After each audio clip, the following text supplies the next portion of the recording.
नमस्कार। दो चेहरा और एक बिहार। आज हम बात करेंगे इसी बिहार के नेता के बारे में जो दो हमारे बड़े नेता हैं। Run.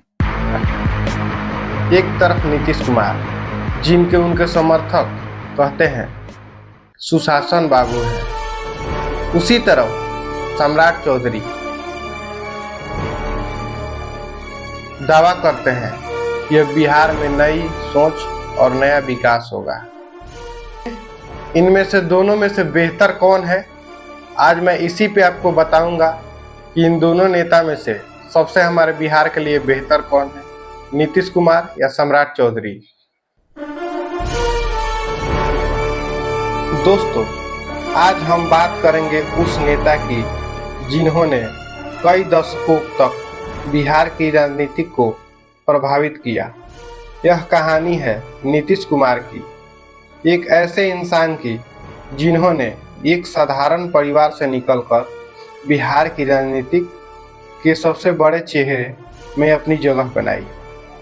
साल 1951 में बिहार के बख्तियारपुर में एक साधारण परिवार में एक बच्चे का जन्म हुआ। उस बच्चे का नाम रखा नीतीश कुमार। उनके पिता स्वतंत्रता आंदोलन में जुड़े रहे और अनुवादक चिकित्सक भी थे। घर में ईमानदारी, सादगी और शिक्षा का माहौल था। बचपन से ही नीतीश पढ़ाई में तेज थे और शांत स्वभाव के माने जाते थे। उन्हें दिखावा पसंद नहीं था। उन्होंने अपनी शुरुआती पढ़ाई बख्तियारपुर से शुरू की। इसके बाद उन्होंने इंजीनियरिंग की पढ़ाई की और इलेक्ट्रॉनिक इंजीनियर बने। पढ़ाई पूरी होने के बाद उन्होंने कुछ समय तक नौकरी भी की, लेकिन उनका मन समाज और राजनीतिक में ज़्यादा लगता था। उन्हें लगता था कि अगर व्यवस्था बदलनी है तो राजनीतिक में आना पड़ेगा। इसी दौरान देश में बड़े राजनीतिक बदलाव हो रहे थे। समाजवादी विचारधारा के नेता का आंदोलन पूरे देश में युवाओं के प्रतीत कर रहा था। नीतीश कुमार भी इस आंदोलन से जुड़ गए। यही वह मोड़ था जिसने उनकी जिंदगी बदल दी।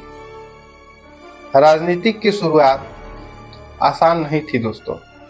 उन्होंने चुनाव लड़ा लेकिन हार गए। फिर दोबारा चुनाव लड़ा, तब भी हार गए। सामना करना पड़ा। लगातार हार के बाद कई लोग राजनीति छोड़ देते हैं, लेकिन नीतीश कुमार ने हार नहीं मानी। उन्होंने जनता के बीच रहकर लगातार काम किया। आखिरकार उन्होंने पहली बार सफलता मिली और वो विधायक बने। इसके बाद पहली पहचान एक मेहनती और गंभीर नेता के रूप में बनने लगी। धीरे धीरे उनके लोकप्रियता बढ़ती गई। बाद में वो सांसद बने और केंद्रीय सरकार में भी मंत्री रहे।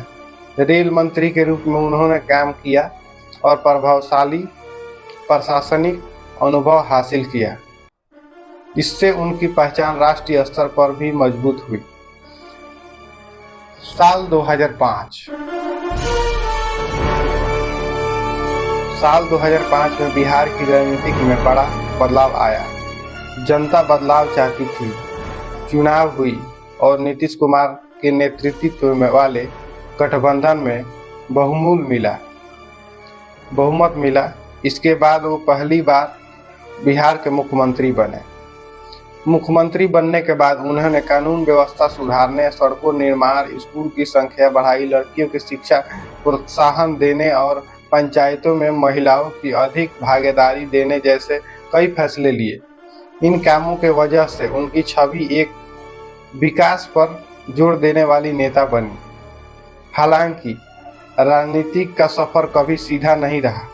समय समय पर उन्होंने अलग अलग राजनीतिक दलों के साथ गठबंधन किया। कभी साथ आए, कभी अलग हुए और फिर दोबारा सांस भी आए।